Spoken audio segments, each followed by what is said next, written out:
할렐루야. 할렐루야. 인사하십시다. 잘 오셨습니다.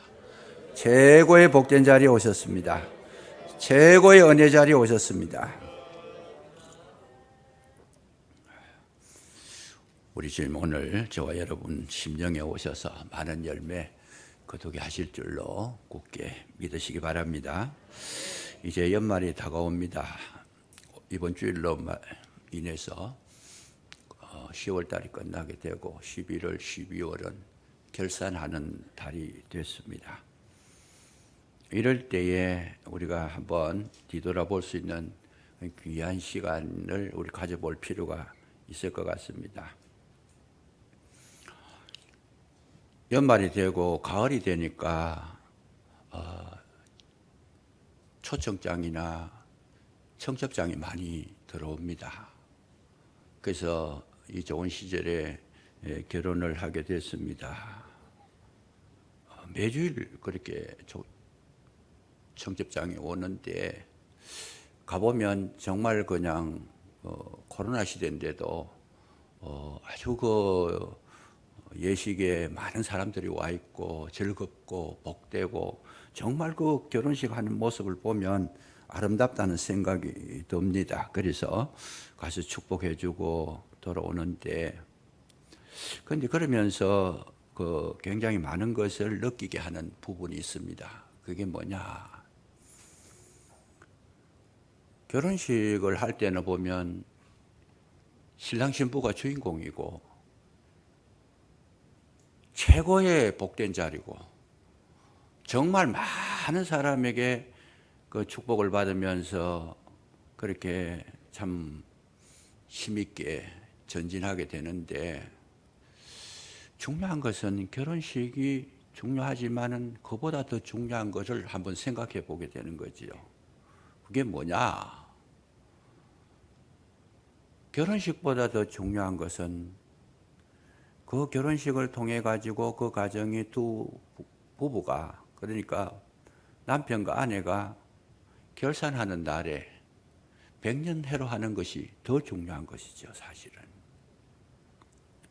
어떻게 살아갈 거냐. 그날은 복된 분위기 속에서 세상 것을 다 가진 것 같지만은 실제로 살아보면 그렇지 않습니다. 힘듭니다. 어렵습니다.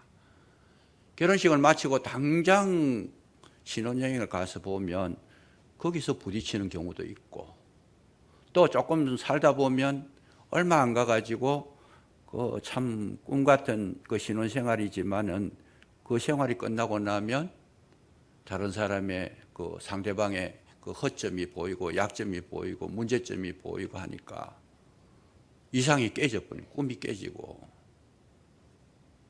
이 과정, 그리고 살아가려고 하니까 힘들고 어렵고, 특히 우리 코로나 시대 때 결혼생활 하시는 분들은 굉장히 그런 어떤 많은 그런 문제점을 안고 지금 살아가잖아요.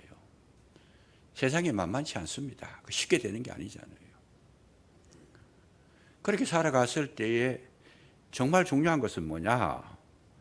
그 어려운 환경을 다 극복하고 이제 세월을 지내고 나서 마지막에 가서 정말 부부가 손잡고 백년해로를 했다라고 하는 그런 어떤 아름다운 열매를 맺는 그 시간이 오면 놀라운 축복이 될 수 있지만은, 그러나 출발은 정말 그냥 위대하게 크게 했더라도 용두사미가 돼서 점점 약해지는 그런 가정들도 있을 수 있다라는 거죠. 그래서 중요한 것은 뭐냐? 출발하는 것도 중요하지만은 결론이 더 중요하다는 거죠. 마라톤을 해도 출발점에서는 누구나 다 동일하게 같이 같은 선상에서 출발을 합니다. 더 중요한 건 뭐겠어요? 결승점에 들어올 때에 거기서 1등도 나오고 2등도 나오고 꼴찌도 나오는 거잖아요. 그럼 우리 인생에서 최고의 중요한 것은 뭐냐? 결혼식 날 그날보다 더 중요한 것은 정말 이 세상을 오래 살고 이 세상을 마치는 그날이 더 소중한 것이다. 왜요? 많은 우여곡절을 거치고 난 다음에 나온 결론이라는 거죠. 신혼 때는 아무것도 모르고 했어요. 그냥 좋아하는 감정. 그냥 환상에 젖어서, 꿈에 젖어서 잘 될 거라는 그 기대감을 가지고 했지만은, 그러나 그것은 극히 빙산의 일각일 뿐이었더라. 오늘 우리가 신앙생활 하는 것도 마찬가지입니다. 처음 예수 믿으면 너무 좋은 거죠. 은혜 받고, 주님께서 그냥 나를 자녀로 삼아주시고 십자가의 능력을 입혀서 구원에 회개하고 거듭나는 그 은혜를 받은 그날은 황홀한 거죠. 그냥 너무 좋은 거예요. 그냥 예수 믿고 나면. 그런데 실제로 예수 믿고 너무 좋아가지고 믿음 생활을 하게 되는데, 신앙생활 해보면 그 좋은 것이 늘 그대로 있고 더 충만해지면 더 좋을 텐데, 신앙생활 해보면 그게 안 되는 거예요. 갈수록 힘들어지고 어려워지고, 교회에도 문제점이 보이고, 자기 삶 속에서도 허점이 나오고, 마귀가 계속 공격을 하고. 그러니까 이 신앙생활 하는 게 그게 장난이 아니잖아요, 지금. 그래서 중간에 무너진 분들도 많고, 그리고 그 신앙생활을 하게 되더라도 별로 재미도 없고, 그 기쁨도 없고, 그냥 마지못해서 하시는 분들도 있고, 또 어떤 분은 정말 기뻐서 하루하루가 행복한 마음을 가지고 믿음 생활 하시는 분도 있을 거예요. 다 다르다는 거예요. 개인마다 다르고 상황에 따라 다르고. 그러니까 정말 중요한 것은 출발이 중요하기도 하지만은 결성점에서 내가 어떤 모습으로 주님 앞에 비춰질 것인가. 항상 우리 이걸 염두에 두고 신앙생활 할 필요가 있다는 거죠. 왜? 하나님께서는 우리를 부르셔서 구원을 해 주셨는데, 구원받는 것 그 자체도 굉장히 중요한데, 하나님은 이스라엘 백성을 애굽에서 끄집어냅니다. 유월절이라고 하는 어린 양을 잡아서 문인방과 문설주에 바르고, 그 피를 보고 이제 죽음의 사자가 지나갈 때에 제외시켜서 구원을 얻었습니다. 그래서 그때부터 이제 애굽을 빠져나오는데, 하나님께서 저와 여러분을 구원해 주신 거 너무나 크고 감사한 일이죠. 예수 믿으면 구원받았다는 거 너무나 크고 감사하지만은, 하나님께서 원래 저와 여러분에게 목적한 바는 뭐냐? 유월절을 통해서 출애굽시키는 것이 아니고 가나안이 목적이라는 거예요. 가나안에 들어가기 위해서 나온 것이지, 가나안에를 들어가지 못했다고 하면 그 나온 것이 아무 의미가 없어요. 그냥. 그래서 우리 신앙의 완전 중심을 정확하게 새롭게 우리가 이정표를 다시 정하지 아니하면, 우리는 자칫 잘못하면 구원파적인 신앙생활을 할 수도 있고 문제점이 노출되는 그런 믿음 생활을 하는 경우가 너무 많이 있다는 거죠. 결국은 하나님께서 우리를 끄집어낸 것은 뭘 하기 위해서? 가나안에 들어가게 하기 위해서 하나님께서 불러내신 줄로 믿으시기 바랍니다. 그랬을 때 우리의 목표가 어디냐? 출애굽하는 거 거기에 있는 게 아니고 가나안을 향해서 달려가야 된다는 거예요. 우리 신앙생활은 그냥 무의미하게 지내는 것이 아니라 그 가나안을 향해서 날마다 바라보면서 뛰어가고 달려가고 열심으로 땀 흘리는 그 삶, 그게 신앙생활이라는 거죠. 근데 이 가나안을 우리가 생각하지 않고 출애굽만 생각했을 때에는 어떤 경우가 안도감을 가지고 나태해지고 그냥 그 삶 자체가 무의미해지는 거죠. 활력을 잃어버려요, 그냥. 왜요? 가나안이 생각이 안 나니까 이미 구원받은 거잖아요. 이미 출애굽을 해서 구원받았는데, 예수 그리스도의 보혈로 구원받았는데 그 구원이 취소되지는 않습니다. 그러나 구원받고 난 뒤에 당장 가나안을 우리가 알지 못하면 신앙생활 하는 의미가 별로 없어요, 그냥. 되는 대로 사는 거예요, 그냥. 구원받은 자다, 이거 하나 믿고 누가 뭐래도 나는 구원받았다, 그냥. 그 말이 틀린 말은 아니지만은 문제점은 있다라는 거죠. 왜? 방향이 없으니까. 해야 할 일을 놓쳐버렸으니까. 목표 지점이 그에게는 분명하지 않으니까. 주저앉게 되고 나태하게 되고 게으르게 되고 안일하게 되는 굉장한 문제점이 거기에 도출되고 있다는 거죠. 그래서 우리가 신앙생활을 하는 데는 꼭 생각해 두셔야 될 필요, 마라톤 선수 이야기를 했습니다만 출발할 때는 뭘 하기 위해 출발하는 거예요? 결승점에 들어오는데 잘 들어오기 위해서 출발한 거잖아요. 결승점에 나 안 들어올란다 그러고 떠난 사람 아무도 없어요. 그래도 나름대로 열심히 뛰어서 결승점에 들어오기를 원했지만 뛰다 보니까 마음대로 안 되는 거죠. 그게 다 1등하고 싶지만은. 저도 마라톤 해보니까 처음에 나갈 때 1등으로 나갔어요. 중간까지 1등으로 갔어요. 그냥 돌아올 때는 못 돌아오겠더라고. 힘이 다 빠져가지고. 그러니까 이건 지혜가 있어야 돼요. 결승점을 보고 뛰는 사람들은 어떻게 뛰어요? 힘을 안배를 해놓은 거예요. 처음에 몇 메다까지는, 몇 킬로까지는 힘을 얼마나 쓸 건가. 이걸 안배를 해가지고 잘 조절해가지고 마지막까지 들어올 수 있는 것을 잘 이렇게 지혜롭게 조절해서 들어오면 되지만은 그냥 무작정하고 힘 있는 대로 뛰어버리면 중간까지 1등 해요, 누구든지. 들어올 때는 그런데 꼴찌로 들어오는 거잖아요. 우리 영적인 생활도 똑같은 거라는 거예요. 목표를 다시 설정해야 됩니다. 내가 왜 예수 믿고 여기에 있는가? 교회를 왜 다녀야 되는가? 가나안을 향해서 나가는 저와 여러분이 되시기를 주의 이름으로 축복합니다. 이거를 잃어버리고 나면 모든 삶의 의지가 꺾여버려요. 신앙생활의 의미가 사라져버려요. 내가 열심히 해야 될 이유가 없어져 버렸어요. 왜요? 이미 구원받았으니까. 이미 예수님께서 날 위하여 십자가에 돌아가셔서 죄에서 건져주셨으니까. 진전이 없다라는 거죠.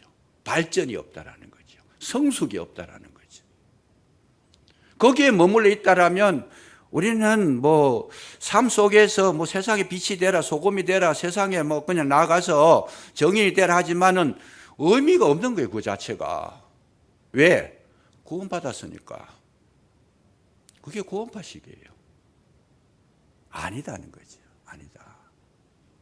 정말 내가 예수님을 믿고 구원받았다고 하는 사람의 특징은 뭐냐? 가난이 있고 가난이 있는 사람, 가난에 들어갔을 때에 비로소 내가 구원받은 사람이라는 거 확정이 되는 겁니다. 그래서 구원이라는 것은 뭐를 말해요? 과거가 있고 현재가 있고 미래가 있는 거예요.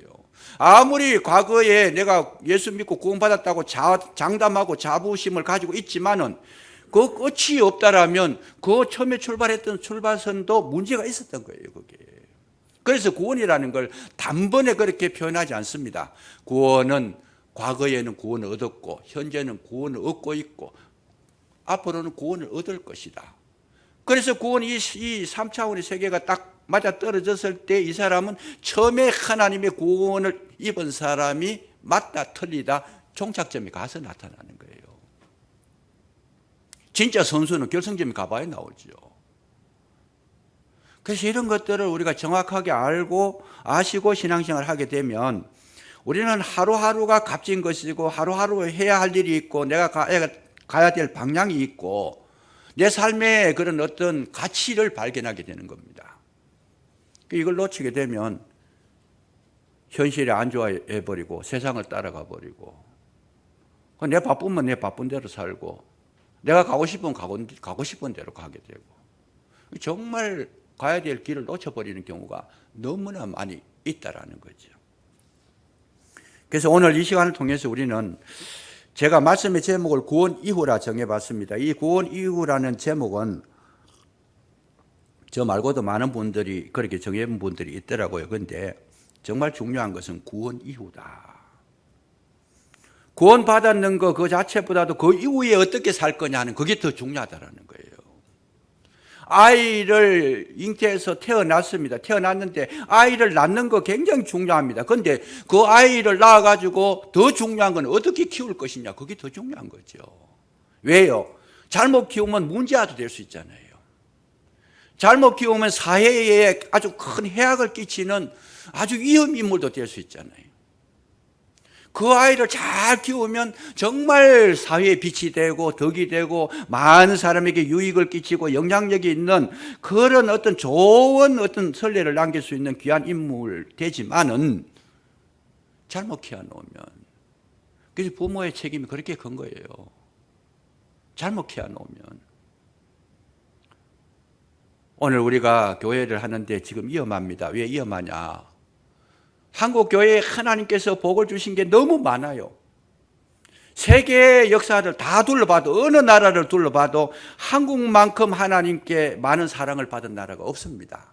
왜요? 100년 만에 세계 최대의 교회가 한국만큼 많은 나라도 없고, 선교사를 파송하는데 물론 미국이 1등입니다. 미국은 1등이지만 인구 비례를 하면 대한민국이 선교사 파송 최고예요. 그냥 인구 비례 밀도로 봐가지고는. 그러니까 이 적은 땅덩어리, 이 한반도도 반틈 잘린 이 나라에 하나님께서 우리를 그렇게 사랑해 주셔가지고 정말 존귀한 자들이 다 되게 해주셨고 교회에 많은 복을 주셨는데, 이거를 지금 점점 잃어가고 있는 거예요. 그 받은 복을 활성화시켜가지고 더 힘을 내고 더 열성적으로 해서 정말 세계적인 어떤 모든 나라보다도 더 뛰어나고 모든 사람에게 정인이 되는 그 능력을 우리 한국에 주셨는데, 지금은 그런 능력을 다 상실해버린. 물론 코로나의 영향이 있지만은 꼭 그것만이 아니고 우리 국내 자체에서도 지금 크리스찬 진실한 믿음으로 살고 정말 예수 그리스도의 정인으로 살고 정말 가나안에 들어가고자 하는 열성을 가지고 사는 성도가 얼마나 될 것인가.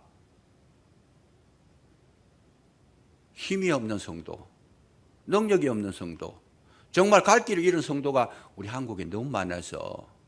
왜? 이 부모님들이 이런 신앙에 아주 복된 그 은혜와 축복을 자녀들에게 계승을 해야 되는데 지금 주일학교가 점점 사라져 버렸어요. 중고등부가 점점 사라지고 없어요. 우리나라 한국 교회에 중고등부 주일학교가 없는 교회가 60%라 그래요. 60%. 반틈이 넘었어요, 지금. 그러면 이런 식으로 앞으로 30년이 흐르고 20년이 흐르고 30년 지나고 나면 교회가 없어진다는 얘기예요. 그 많은 복을 받은 그 복을 우리가 책임 있게 잘 감당하지 못하니까 교회 자체가 쇠퇴해버리고 없어지는 거죠.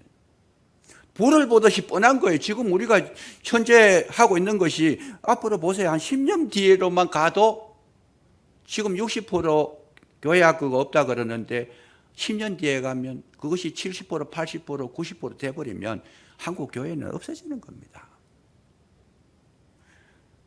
여기에 정신을 차려야 되는 거죠. 우리 부모님들이 자녀들에게 뭘 해야 돼요? 이 신앙의 유산을 물려줘가지고 우리 아이들이 정말 소금이 되고 빛이 되고 참된 크리스찬이 되고 정말 능력 있는 생명 있는 자가 되기 위해서 우리가 얼마나 그들을 잘 양육시켰는가, 얼마나 그들의 힘을 쏟았는가, 얼마나 그들에게 그리스도의 복음을 정말 생명력 있게 전했는가, 이 책임이 있다라는 거죠.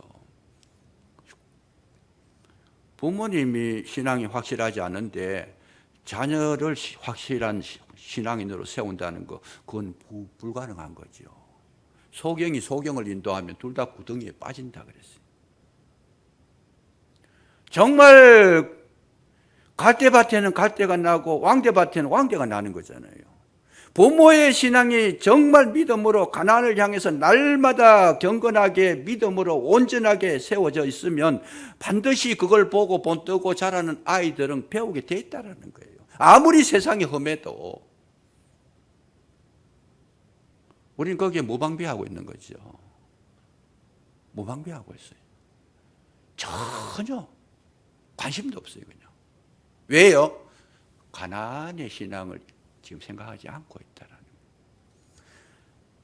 내가 들어갈 그 가나안을 정복하기 위해서 힘을 쓰고 애를 쓰고 준비하고 정말 무장을 해야 될 그 시간에 전혀 그런 걸 놓치고 손 놓고 있으니까 가나안에 들어가기 전에 이스라엘 백성들이 다 사막에서 그냥 생명을 잃어버리고 말았다는 거죠. 중요합니다.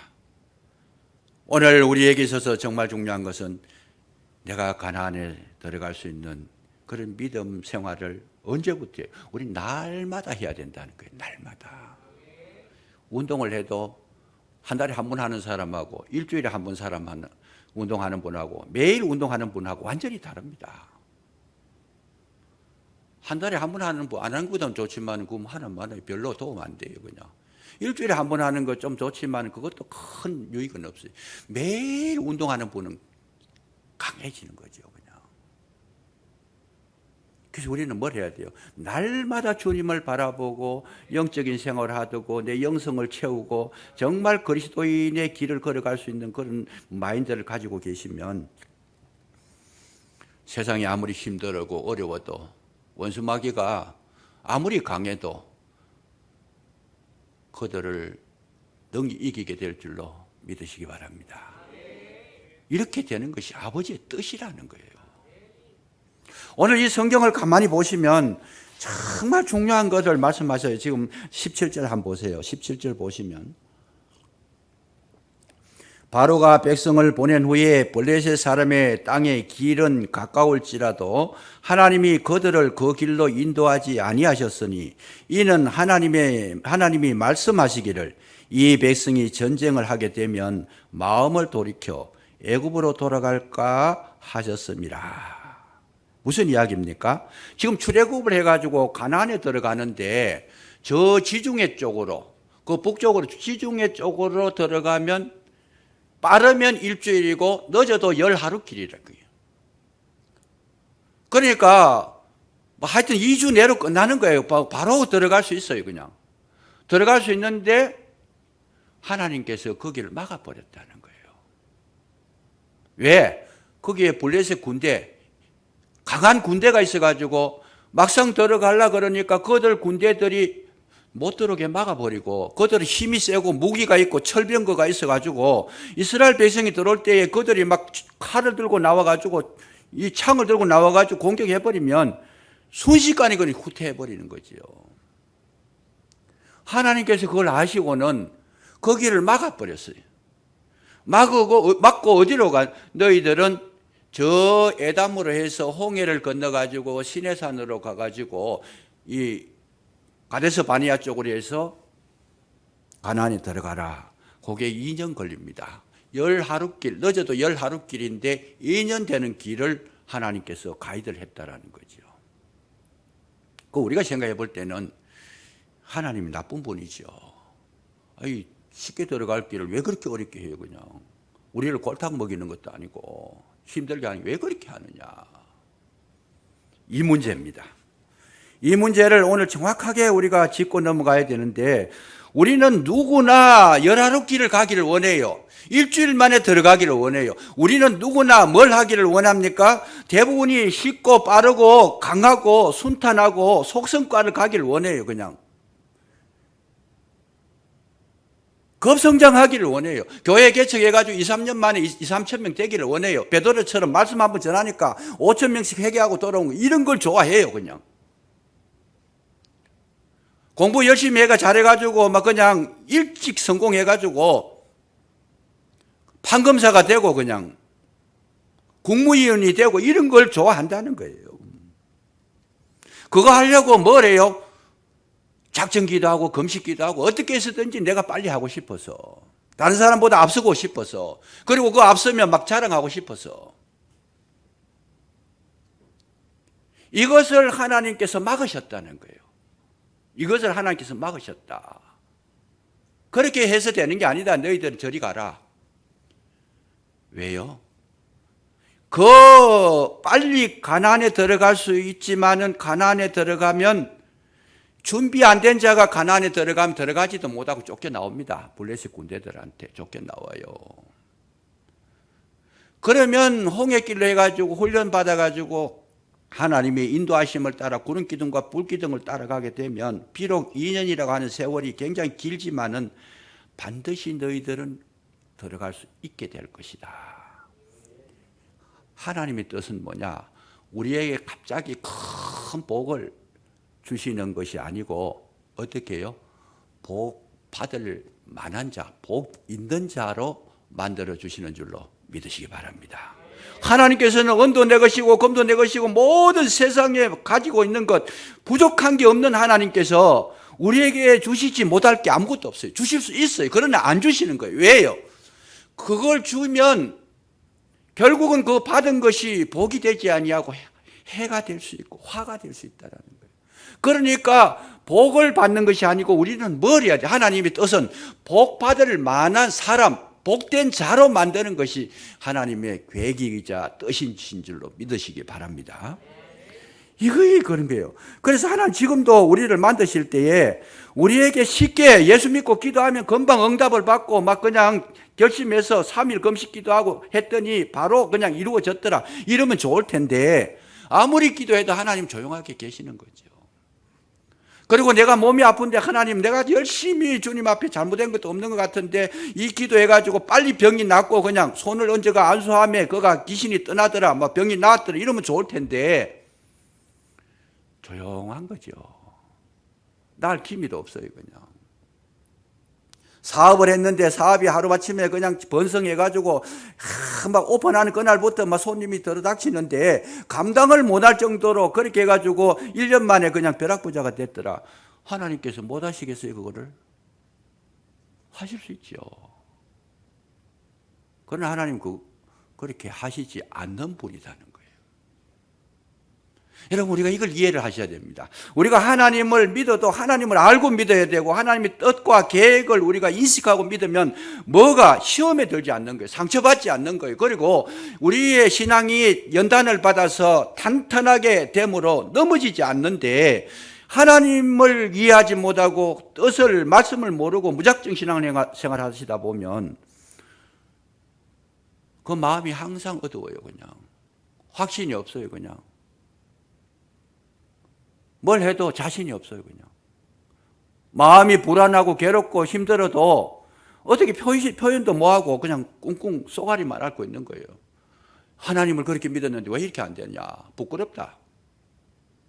알지를 못하고 있으니까. 예수 믿는다고 새벽마다 기도하고 그냥 열심히 봉사하고 막 그냥 11조 철저히 하고 막 온전히 다 했는데도 왜 이렇게 안 되느냐? 나주 가서는 어디까지 가요? 그러니까 기도도 뭐 하는 거예요. 왜 해도 안 되니까. 생각해 보세요. 뭐가 나타나야지 뭐 힘이 있죠. 나주 가면 희미해져 버립니다. 하나님 살아 계시는지 계시지 않는지. 여기까지 가면 심각하게 되는 거죠. 심각하게 되는. 그럼 뭐만 남아요? 이름만 남고 형식만 남는 거예요. 나는 교회 목사다, 장로다, 권사다, 집사다 이것만 남아요. 그냥. 그것만 남아가지고 속은 들여다보면 텅텅 비었어요. 그냥. 능력이 없어져 버렸어요. 그런데 능력은 없는데 기도하라 그러니까 그 기도가 나올 수가 없잖아요. 이렇게 된 현상. 이게 심각한 문제라는 거예요. 심각한 문제다. 그러나 하나님께서는 우리를 어렵게 하실 때 여러분 잘 생각하셔야 될 게 어렵게 하시고 안 되게 하시는 게 그것이 우리에게 하나님의 참 은혜가 축복이 멀어져서 그런 것이 아니고 어렵게 하고 힘들게 하고 안 되게 하는 거기에 하나님께서 함께 하시는 줄로 믿으시기 바랍니다. 그러면 뭐예요? 하나님은 그렇게 해서 키우시고 있다는 거예요. 그렇게 해서 뭘 키워요? 믿음을 키우는 거고 그렇게 해서 하나님의 은혜를 알게 하시고 하나님의 사람 복된 자로 만들어져 가는 줄로 믿으시기 바랍니다. 우리가 예를 들어 가지고 그렇게 힘들고 어려워서 나타나는 현상이 뭐냐? 나를 발견하게 하는 거예요. 하나님 나는 이제 안 되겠습니다. 못 하겠습니다. 내 힘으로 불가능합니다. 내가 아무리 돈 벌려고 해도 안 되고 내가 아무리 병을 고치려 해도 안 되고 나는 부족합니다. 결국은 하나님께서 그 어려움을 통해서 뭘 해요? 내가 부족하다는 걸 인식을 시키고 계시는 거예요. 지금 나는 아무것도 아닙니다. 내가 할 수 있는 게 아무것도 없습니다. 자기를 보게 하는 그 훈련이 그 고난이에요. 그게. 그러니까 우리는 이제 잘 모르고 있어요. 그냥 뭘 좀 뜻대로 잘 되기만 하면 내가 마음먹은 대로 잘 되고 막 일만 해가 막 그냥 돈벌이도 잘 되고 막 그냥 잘 되면 내가 다 하는 걸로 알아요. 내가 능력이 있는 걸로 알아요. 내가 재물 얻는 능이 있어서 그런 줄 알아요. 그런데 그 재물 얻는 능은 내게 있는 것이 아니고 하나님 주신 것인 줄로 믿으시기 바랍니다. 그러니까 내가 잘 되면 뭘 하겠어요? 주님 앞에 나올 이유가 없어요. 그냥. 우리는 잘 되면 신앙생활 잘할 것 같은데 사실은 진실한 우리 영혼이 새롭게 변화되는 것은 뭡니까? 내 자신이 힘들고 어려울 때에 그때에 비로소 나는 없어지고 주님을 발견하게 될 줄로 믿으시기 바랍니다. 그래서 참된 기도가 언제 나옵니까? 진짜 어려울 때 기도가 나오는 거예요. 평안할 때 하는 기도는 건성이에요. 그냥 안 해도 돼요. 평안할 때 뭐 그렇게 간절함이 나올 수가 없어요. 정말 기도는 뭐냐? 내가 죽으면 죽으리라 에스더가 했던 그 기도, 생명 내놓고 이기에 절박한 그 심령에서 드리는 그 기도가 뭐예요? 보좌를 움직일 줄로 믿으시기 바랍니다. 하나님은 거기까지 내려보내는 거예요. 거기까지. 서편제의 영화가 있잖아요. 그 아이에게서 참 아주 그 창을, 정말 남다른 창을, 깊은 그런 어떤 심령에 표현할 창을 뽑아내기 위해서 눈을 빼버리잖아요. 오늘 우리가 추구하는 것은 뭐냐? 그냥 대충 세상에서 재미 보다가 그냥 남보다 좀 더 잘 살고 여유 있게 행복하게 가고 싶은 데 가고 즐기고 먹고 싶은 거 먹고 이런 걸로 원하고 있지만은 하나님은 그런 건 아니다는 거예요. 하나님은 정말 신앙인이 되기를 원하고 계시는 줄로 믿으시기 바랍니다. 나는 할 수 없습니다. 갈 길을 모릅니다. 무능한 자입니다. 어린아이와 같습니다. 때로는 눈물 나게도 하시고 때로는 절망하게도 하시고 때로는 막 아프게도 하시고 정말 희망 없게도 하시고 캄캄하게도 하시는 것, 이거 자체가 하나님의 은혜라는 걸 발견할 수 있어야 된다 그 말이죠. 왜? 그것이 하나님 주신 거라는 거예요. 우리가 물질도 하나님 주신 거지만은 어려움도 하나님이 주신 줄로 믿으시기 바랍니다. 하나님께서 어려움을 주시지 않으면, 하나님께서 막으시면 어려움이 우리에게 오지를 못합니다. 내가 어려움을 겪었다는 건 하나님이 허락한 거예요. 내가 문제를 만났다는 건 하나님께서 허락하셨기 때문에 그 문제가 내게 온 거예요. 그럼 하나님께서 우리를 골탕 먹이시려고 그 문제를 던져주셨는가? 아닙니다. 너는 이런 과정을 통과하면서 전적으로 너는 나만 바라봐라. 지금 그 말씀하고 계시는 거예요. 그럼 우리는 이거를 열쇠가 없으니까 찾지를 못하니까 지금 현실에 지금 눈앞에 보이는 거 이것만 가지고 거기에 쫓아가다 보니까 정말 주님을 놓쳐버린 거예요. 여러분 기도할 때 우리 보통 눈을 감고 기도하시잖아요. 왜 눈을 감아요? 눈 떠도 되는데 눈 뜨고 기도하면 기도 안 되는가? 아니잖아요. 눈 뜨고 기도해도 되고 앉아서 기도해야 되고 서도 기도해도 되고 꼭 무릎을 꿇어야 되느냐? 이런 것들을 우리 한번 고민해 보신 적이 있는지 모르겠지만은 왜 눈을 감고 기도하냐? 거기에는 영적인 의미가 있습니다. 왜요? 물질 세계를 보지 못하게 하는 거예요. 현실을 보지 못하게 하는 거예요. 눈을 감을 때에 내 육신 눈이 감길 때에 주님을 보게 되고 영안이 열려질 줄로 믿으시기 바랍니다. 그래서 눈 감으라고 하는 거예요. 그 괜히 눈 감으라고 그러는 거 아니에요. 눈 아프니까 감으라 그런 게 아니에요. 우리가 애굽에서 430년을 살았는데 그 430년 살은 것이 하루아침에 싹 바뀌느냐? 절대로 안 바뀝니다. 뼈아픈 시간들, 고통들, 그야말로 홍해를 건너는 그 두려움이 있어야 되고, 앞으로 이제 계속 이 말씀이 나오겠지만은 그런 과정을 통과하지 않으면 절대로 애굽을 잊어버릴 수가 없어요. 광야 생활 하면서도 저들은 애굽을 못 잊어요, 그냥. 그만큼 우리 육신의 생각은 강하다는 거예요. 아무리 목사님 그렇게 힘있게 열심히 아무리 해봐도 내 속에는 뭘 생각하고 있어요? 아이고, 그거 별거 없습니다. 그냥 나 나가서 돈 버는 게 좋습니다. 이 마음이 있지. 그래도 편한 게 좋고, 그래도 맛있는 거 먹는 게 좋고, 그래도 뭐 좋은 데 가 여행하고 구경하고 내 육신의 욕망을 채우는 게 좋지. 지금 이 마음이 우리 속에 꽉 채워져 있어요. 말씀이 먹혀 들지를 않지요. 하루아침에 되는 게 아닙니다. 그래서 사도 바울에게는 뭐라고 합니까? 주님께서 육체의 질병을 주셨는데 사도 바울이 그것을 뭐라고 이해하느냐? 사단의 가시라고 이야기합니다. 왜 사단의 가시를 주느냐? 너가 가지고 있는 교만한 속성, 본질을 완전히 재성을 버리고 완전히 주님만을 찾아보도록 하기 위해서 그 가시를 주셨는데 바울이 그걸 깨닫지 못하고 병 낫기만 위해서 기도했어요. 병 낫기만 위해서 기도하니까 하나님 대답이 병을 낫게 하시지는 않고 내 은혜가 네게 족하다. 이 말씀을 하시는 거예요. 바울이 3번을 기도했다 그랬어요. 3번을 기도하고 난 다음에 포기해버렸어요. 뭘 포기했어요? 하나님의 뜻이 내가 자만하지 않도록, 교만하지 않도록, 인간적인 육체의 본질을 따라가지 않도록 하나님께서 내게 파수꾼을 세워주셨구나. 내게 보초를 채워주셨구나. 이거를 바울이 깨닫고 난 다음에 바울은 그걸 깨달은 게 그게 응답이었어요. 응답을 받고 나니까 기도 안 하는 거죠, 이제. 오늘 우리가 기도를 한다는 건 뭐예요? 그거 보는 거예요. 그거 깨닫는 게 기도입니다. 정말 하나님께서 내게 주시고자 하는 것이 뭔지를 정확하게 찾아내는 거, 그게 기도예요, 그게. 하나님의 사람들을 만드실 때 이런 과정을 통과해서 만듭니다.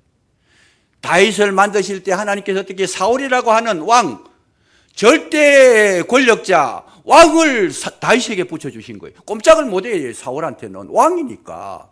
이래 센 사람을 붙여주셔가지고 다윗이 맨날 도망만 다니, 거의 광야에서 한 17년을 살아요, 그냥. 얼마나 이 다윗이 고통을 당했고 얼마나 두려웠던지 도망을 가버리고, 그 사무엘상 21장 13절 이하에 보면 가드 왕 아기스 앞에서는 살라고 미친 체하고 침을 흘리고 끄적거리고 얼마나 힘들었겠어요. 그냥 최고의 성군이라고 말할 수 있는 다윗을 하나님 훈련시키실 때 사울이라고 하는 그 사람을 통해 가지고 그렇게 힘들게 했다는, 그렇게 힘들게 했다는 거죠. 얼마나 살고 싶으면 그냥 성한 사람 미친 채 하겠어요. 그냥 우리를 그렇게 몰아붙인다는 거예요. 그렇게. 서울의 각선희 목사님 우리 통합 쪽에서는 제가 알기로는 저도 그 설교학을 들었는데 최고의 설교자라고 그렇게 이해를 다 하고 있습니다.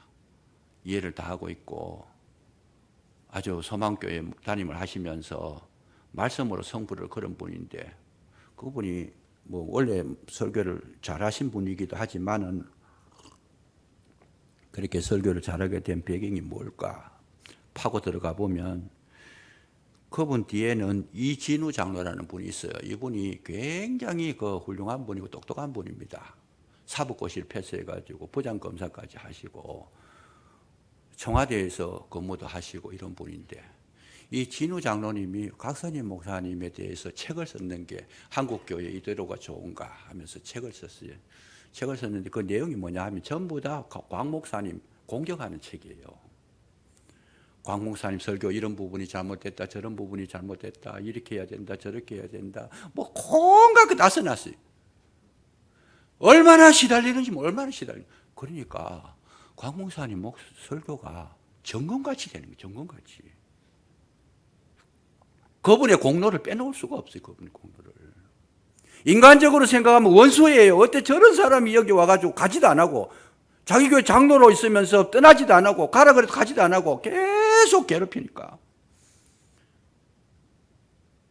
그러니까 이 강 목사님이 사람이 완전히 그냥 하나님의 사람으로 연단을 받아가지고 그 설교가 그야말로 금쪽같이 보석같이 그렇게 바뀌어버리는 거죠.